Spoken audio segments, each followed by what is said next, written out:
Hello दोस्तों, कैसे हैं आप सब लोग। मैं हूं सनी रिफाइंड नॉलेज से।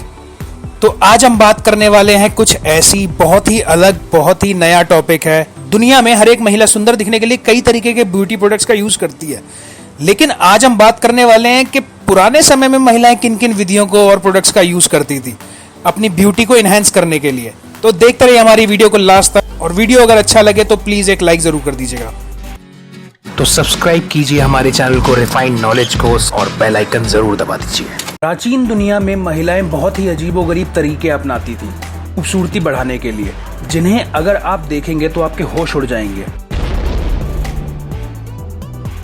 8 नवंबर 1895 को जब एक्सरे मशीन का आविष्कार हुआ, उसके बाद एक्सरे मशीन का प्रयोग उस टाइम महिलाओं ने अपने मुहासे, एक्जिमा और बालों को हटाने के लिए किया।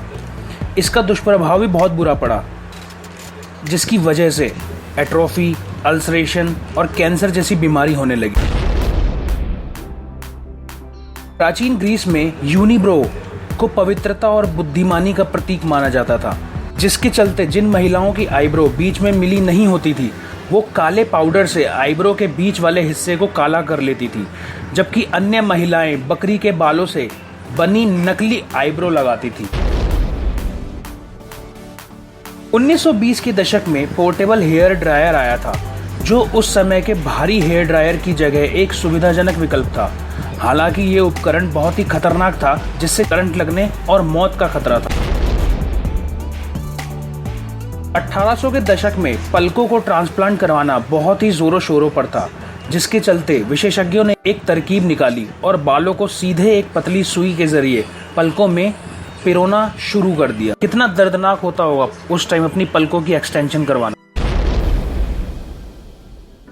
1400 के दशक में इटली की महिलाएं पतले होठ चाहती थी, जो वहां की बहुत ही कम महिलाओं के थे।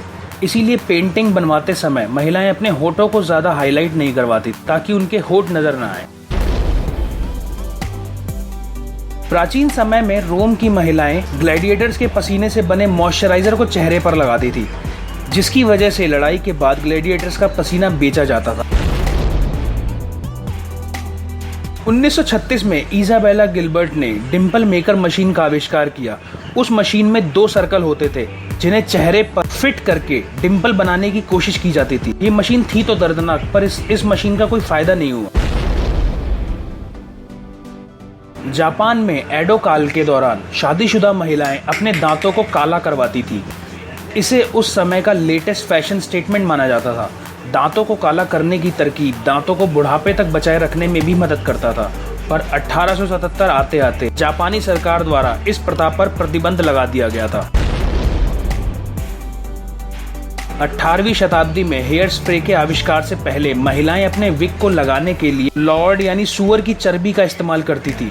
विग के नीचे के हिस्से में चूहे अपना घोंसला बना लेते थे, इसीलिए चूहों को दूर रखने के लिए महिलाओं को अपने सिर के चारों ओर पिंजरे के साथ सोना पड़ता था।